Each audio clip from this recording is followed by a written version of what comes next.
sharing ng aking story. No, I met Herbalife Nutrition 10 years ago. Okay? Ako po ay full-time empleyado noon and part-time na makeup artist. Kindly take a mental note of this. Spectacular. Okay, wag niyo po yung kalimutan, no? Dahil dyan ko na-meet ang Herbalife, ako po noon ay kanilang makeup artist. Alright, nagsimula lang sa isang imbitasyon na tignan lang kung paano ako pwedeng matulungan ng Herbalife and doon na po nagsimula ang lahat. Nag-attend ako ng isang event, no? Meron niya na nangyayari Tuesday night, yung opportunity sharing, ganyan po, no? And every Saturday afternoon, meron din po, no? And no, nag-try kami sa isang nutrition club, nag-enroll kami sa isang 10 days program. Amazing yung naging result. Hindi ko kasi gusto sa lifestyle ko talaga noon. Okay? Pagdating dun sa aking physical na appearance, sa pakiramdam, in and out po, na pakiramdam na hindi talaga maganda. Very unhealthy yung lifestyle, mahilig po kami sa fast food, no? Ako po mahilig po ako sa kape as in sobra. Ganyan po siya. Hindi din po ako natutulog on time. Okay? Basta madami pong hindi madaming nasasayang din, no? Dun sa mga dapat mas productive din po ako. And ang hindi ko pa din gusto doon, hindi rin ako nagiging present mom. Hindi ko naaalagaan, natututukan yung mga anak ko, no? And I'm just so glad that I found the solution here at Herbalife. Okay, I realized kaya pala na mag-earn ako, okay, ng income. At the same time, while earning, I am becoming more healthy. 'Di ba? At the same time, I can also be a present mom and really take care of my family, present wife as well. No? So, ang pinakamaganda pa sa journey, it's not just yung journey na nag-lose ka ng weight, 'di ba? But really the journey of becoming more as you journey. Ay, yung sa bawat step mo, 'di ba? You become more kasi you have this very supportive community, yung coach po na meron din ako, si Mother Arlene, mentor, no? And this amazing community. It really helps me become better every single day. Sabi ko nga to, no, yung hindi magandang timbang, 'di ba, nababawasan, pati yung hindi magandang pag-uugali nababawasan. Especially because of spectacular din po yan, tsaka yung every Sunday natin na virtual nutrition club. Okay? Sobra talaga. Amazing ang community na to. Ang pinaka-paborito kong product bukod dun sa aloe tea shake natin, syempre yung Nightworks, di ba? Yung sa heart health po natin, sobrang amazing yan. Ano pa, syempre the cell complex, the vitamins and minerals, di ba? Kaya yung combination yung dalawa na yon, di ba? Yung sinasabi na go glow ka talaga. Yan po siya, okay? So that's why I love Herbalife. Okay? Sige po. Ngayon, guys, ang ganda ng topic natin today. Next slide po tayo, Sir Alvin. Ang ganda ng topic natin today. Okay?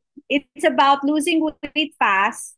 Okay? According to dun sa ating 11 na dietitians. Okay po? Dietitians weigh in. Ngayon, ang question ko po dito sa room, can I just see a raise of hand or kahit mag-type na lang po kayo ng one dyan. Sino po dito yung ganitong gustong gawin? Mag-lose ng weight ng mabilisan. Okay? Alright, sige po. So type 1, okay. And how much weight po ba yung gusto ninyo talagang malus sa isang buwan? Okay, sabi nga po dito, di ba, ni Susan Bowerman, sila po as dietitians, madami din po talaga mga tanong, no? And it's very important to remember, please, pakisulat po ito dyan sa inyong mga notebook. Very important to remember that losing weight naturally and safely takes time and commitment. Alright, that's why naririnig nyo to parate sa mga coaches ninyo. Basta taga Herbalife yung coach ninyo. Do you want to lose weight the healthy way? That's what we do. Okay, naturally and safely. No? Pero take note, kailangan po ng time and commitment. Okay? And itong mga dietitian natin na to, take note, no? Itong mga nutritionists natin, they are from the Herbalife Dietetic Advisory Board. So these are experts. Okay po? Sabi nga din nila dito, sila nag-share nitong mga effective tips na to, guys. So you may take a screenshot, mag-take note po ka, mag-notes din po kayo, no? Kasi sabi nga nila, it's not about getting immediate results. Please take note of that. All right? It's about lasting ones. Okay? A lot of people struggle when it comes to making healthy choices. Okay? Controlling portions and sticking to a plan, my goodness. Yan talaga, oh no, di ba? Para very challenged tayo dyan. But then again, ang question natin, next slide po tayo, what is really the ano, no? What is really the best way, 'di ba, to lose weight and really keep it off? Meaning, permanently talaga, 'di ba?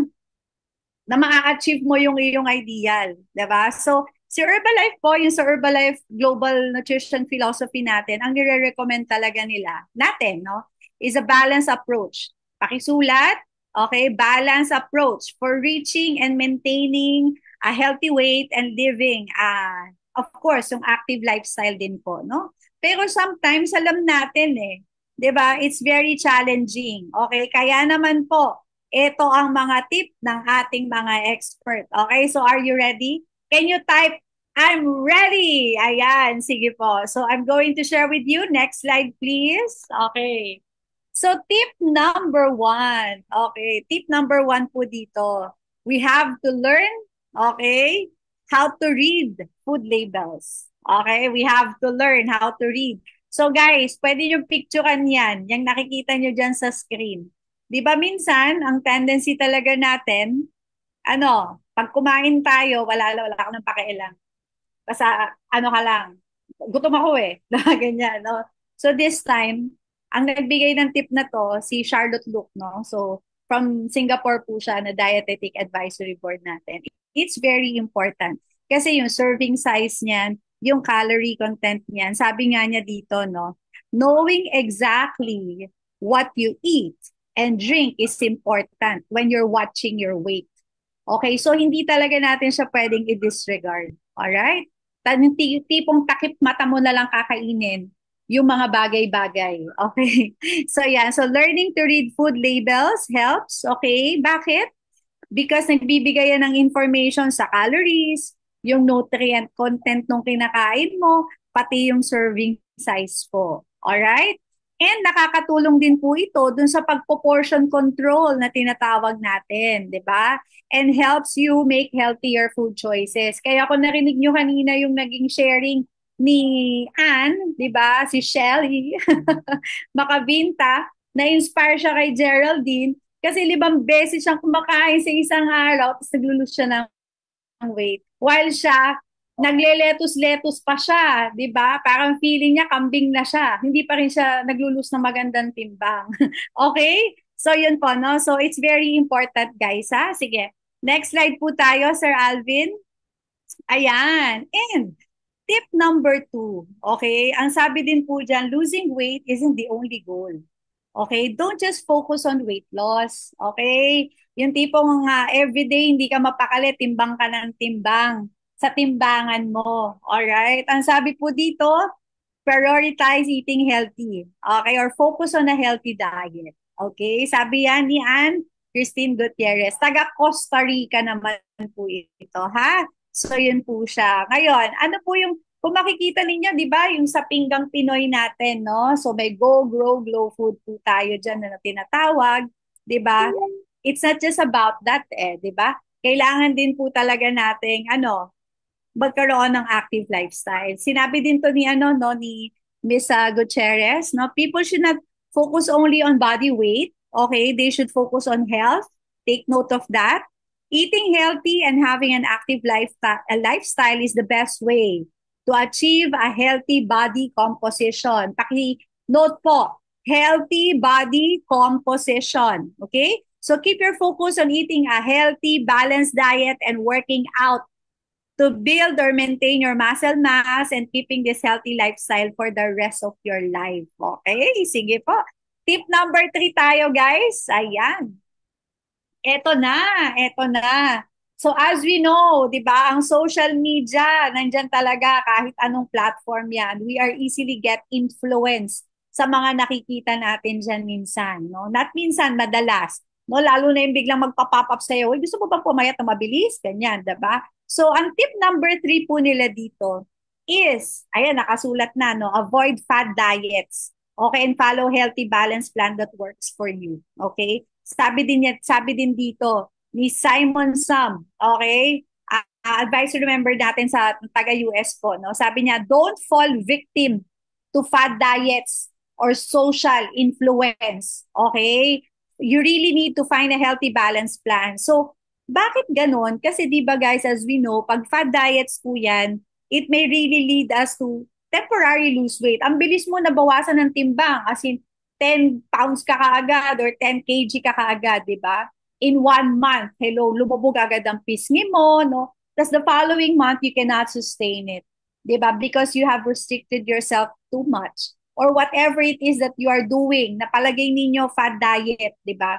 It's not just really about that losing weight, but making sure na healthy po, di ba? Bakit? Sabi din po nila dito, kung hindi din kasi healthy way ang gagawin, di ba? As in skipping ka ng skipping ng meal mo, 2 beses ka lang kumakain sa isang araw, di ba? You're following this sobrang tagal na no fasting, di ba?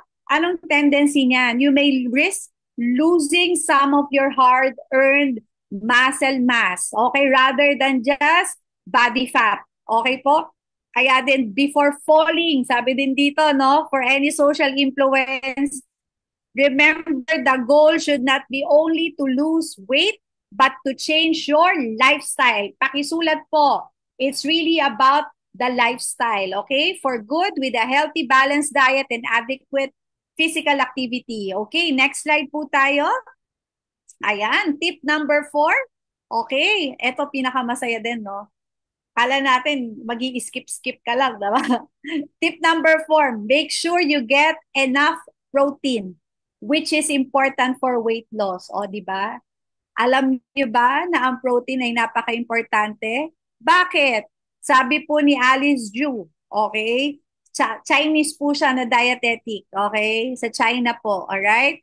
Sabi niya, protein is an essential nutrient that is important for optimal growth and development. It is also essential for helping build and maintain muscle mass, alright? Ang napaka-importante ng role ng protein sa weight control because it helps with hunger control. Oh, kaya mapapansin nyo, pag nadagdagan ng protein yung inyong shake, example, di ba, we have this shake nasa side. Just the basic shake, tapos nag-add ka sa kanya ng personalized protein powder, mapapansin po talaga ninyo na mas matagal ang gutom ninyo. Alright? At yung muscle mass po ninyo, hindi talaga siya like bumababa. Okay? And sabi din niya, having adequate protein, no, at meals and snacks such as protein shakes or bars nga, definitely could help satisfy you. Okay? Sige po. So next slide po tayo, tip number 5. Ito yon, no? So, yung pag-incorporate natin ng mga healthy snacking. Pwede po bang mag-type dyan ng 1? Sino po dito ang maraming biskwit sa bahay? Wala syempre na nag-type, ano? But anyway, dito sa part na to, ang nagsabi naman nito si Vipada po. No? Siya naman yung ating dietitian, no? Sa Thailand, Dietetic Advisory Board member. Okay, ano po yung ni-note dito ni Vipada? Sabi niya dito, in today's society, yung snacking po, nagko-contribute talaga siya. Okay? Close to 1/3 of daily energy intake. Close to 1/3, but healthy balanced snacks are an important part of a balanced diet. Okay? So taking in high protein snack foods can help you feel satisfied and may allow you to eat less at your next meal. Okay? And rather than feeling guilty about snacking, di ba minsan ayoko nang magmerienda kasi nagpapapayat ako. Kakain lang ako ng breakfast, tapos ng lunch, tapos magdi-dinner na ako. Ayoko ng snack kasi nagbabawas ako ng timbang. No, but you know what? It's very important na meron ka dun sa in-between na yon, no? But the important thing is we know na kailangan pag meron ako nilagay in-between, kailangan yung healthy yan. Kailangan balanced protein-based siya. Okay? So kung makikita nyo dyan sa screen, di ba, we have this protein bites. Okay? As in, sobrang sarap niya, sobrang healthy. We also have the protein waffle. Alright? Mga examples lang po yan. If you're already taking the products, you're already part of the community, you get in touch with your coach para sa recipe po niyan. If you are living near a nutrition club, medyo wala kang time, ayaw mo na mag-prepare, gusto mo, bibilin mo na lang, kakainin mo na lang. Diba? You can order protein bites sa mga nutrition club, no? They are offering it. Even the protein waffle po. Diba? So, yan po siya. Okay? So, let's learn to incorporate it Para hindi tayo nagigilty. Naku, magiging-snack ako. Okay? Sige, so tip number 6. Okay, tip number 6 po, sabi din dito, don't cut calories too far. Okay? Dahil gustong-gusto natin, kailangan magbawas ng timbang eh. 'Di ba? Eh, ang capacity ng katawan mo pala, 1,200 calories. Example lang po, 1,300. Dahil gustong-gusto mo na magbawas ng timbang, nag-cut ka ngayon ng meal mo, ginawa mo 500 calories lang. Nagmamadali ka kasi malapit ng magpasko. 'Di ba? Ang dami mong event na pupuntahan. Okay? Wait, guys. All right. Please take note of this, sabi ni Marian Garza.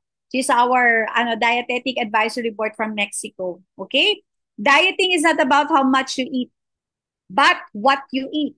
Okay? Since food choice affects calorie intake the most. Okay? Extremely low calorie diets can slow down metabolism and inhibit weight loss. Ini-stop niya yung weight loss. No? So, dietary modification helps you continue your weight loss journey while diet mistakes, okay, like cutting too many calories or skipping meals can stop you from being successful. That's why it's very important that you have an Herbalife coach na magjo-journey po sa inyo to really guide you din sa part na to. Okay? Yung hindi ka biglang mahihimatay sa trabaho mo or kung nasan ka man.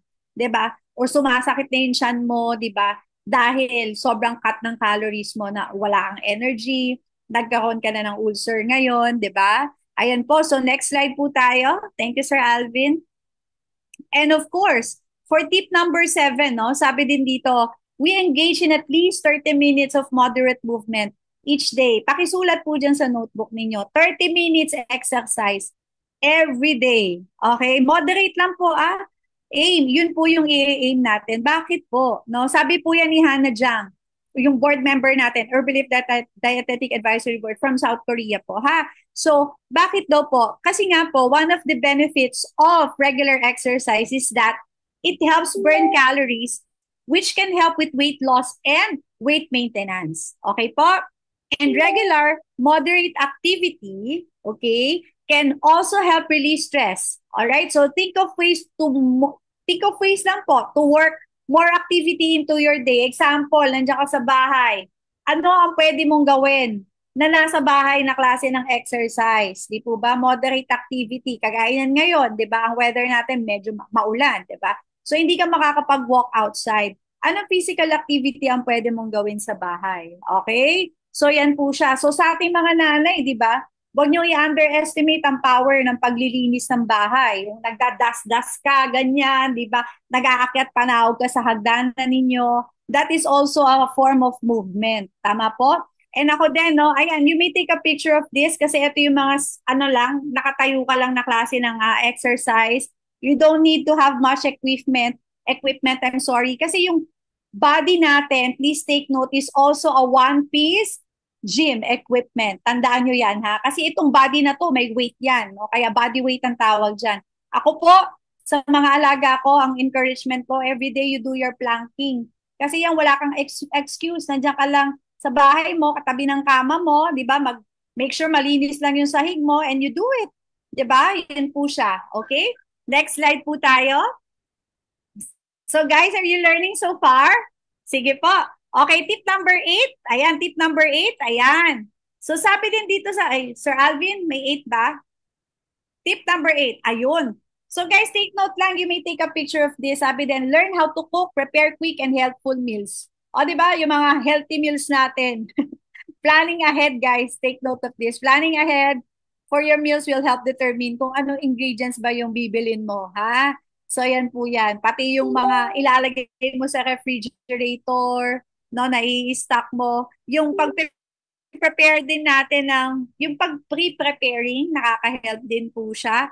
'Di ba? Kasi yung mga foods na nare-require ng mas mahabang time, 'di ba? Yung mga beans, sabi to ni Michelle Ricker, no? Yung beans and whole grains, pwede mo siyang lutuin sa mas malaking quantity tapos ilalagay mo sa freezer, no? To be used another time. Okay po? Pero tayo guys, 'di ba? Sa atin, kaya nga ang tawag natin, lahat ng nagtitake ng Herbalife, mga smart and mga wise yan. Bakit? Kasi nga naman yung isang lata na shake, nandun na lahat yung nutrients, 'di ba?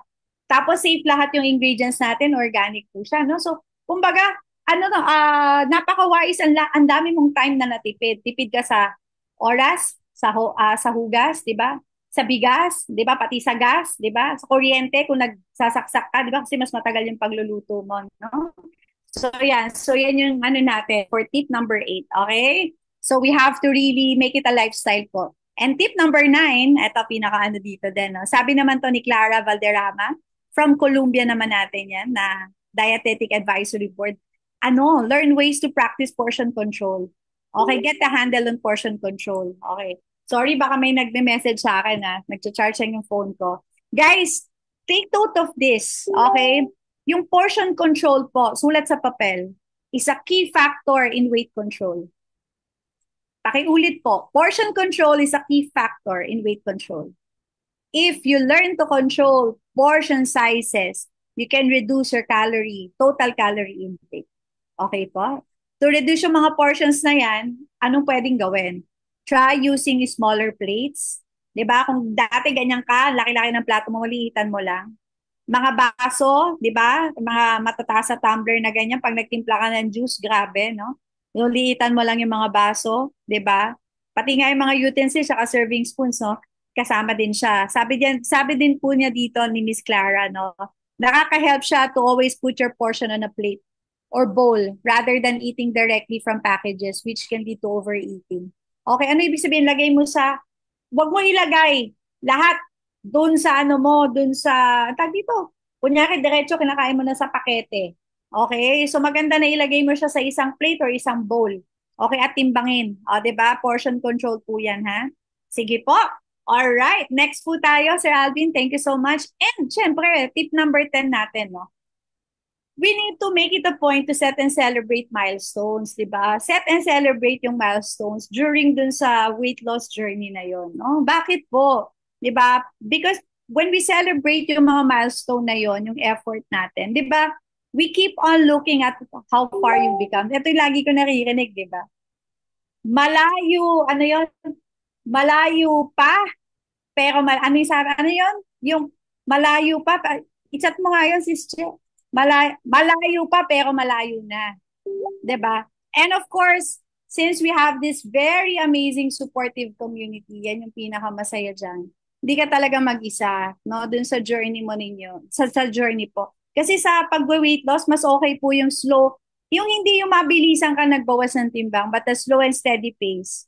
Mas, ano yan, it always seem to win the race. Tandaan nyo yan, guys. Yung slow and steady pace po yung pagbabawas nyo ng timbang. Maliliit, pero tuloy-tuloy yung pagbawas ng timbang. Okay? Minsan kasi, di ba, ba't ganun ang tagal? Para medyo nagiging frustrated tayo. That's why it's very important, no? That we celebrate yung mga milestone po na yan. Okay? Yung mga little milestones natin. Pwede rin na ikaw din sa sarili mo, no? Ikaw mismo mag-reward ka sa sarili mo, di ba? You tap yourself because you know how challenging it is to have that self-discipline every single day, self-control every single day, okay?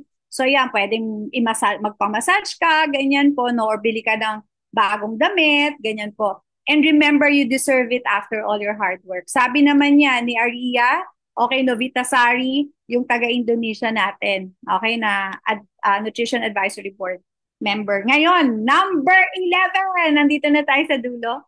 Pasensya na medyo napahaba yung ating sharing today. Okay po? Sa tip number 11, this is a bonus tip, no? Ang sabi nga po dito ni Susan Bowerman, ang pinaka-best tip niya, personalize your plan.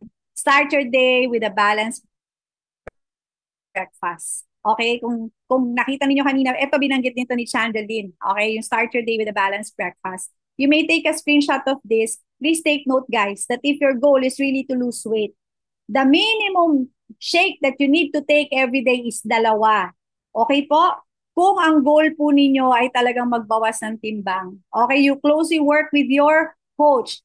Kung hindi ka na kailangan magbawas ng timbang, everyday nutrition ka lang po, di ba? You start with 1 shake, di ba? If you wanna gain some weight, ayan din po, nakalagay yan, 2 shakes din, no, with a meal. Okay? Pero please take note of this.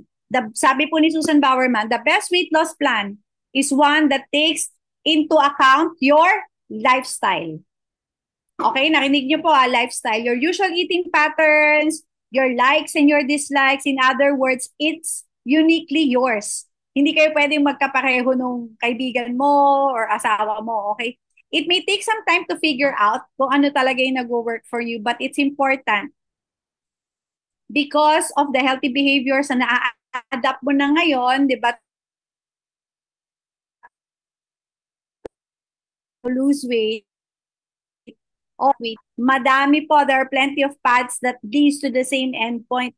Doon pa din naman, maglo-lose ng weight. But, decide on the healthy behaviors you want to work on and let them lead you to your goal. In other words, keep your focus on the trip, not the destination. Measure your progress, not by what the scale says, okay? But by the positive and consistent behavior changes you're making every day. Ayan. So with that being said, I think I'm done. I hope marami po kayong natutunan today. Okay, ito po pala yon, no? So I'd like to share this with you too. Etong ating smart and wise solution, 'di ba? Yung make it complete natin. Na start now, na healthy breakfast. Okay, so next slide po tayo. Ayan. At syempre, no, sa journey natin na to, sa pagde-decide po natin, kami po, no, like ako 10 years na, 'di ba? Sino ba naman yung pipiliin mo na makakasama mo, 'di ba? Syempre yung number one in the world in weight management and well-being, 'di ba? Meal replacement and protein supplements combined and active and lifestyle nutrition tapos super brand pa. O, 'di ba? So that's why I love Herbalife eh. Sige po, next po tayo. Ayan, so I hope meron kayong natutunan and bago lang din, bago ko ibalik ulit kay Je. Okay, guys, please take note na we cannot control kung ano yung weather natin ngayon. But what we can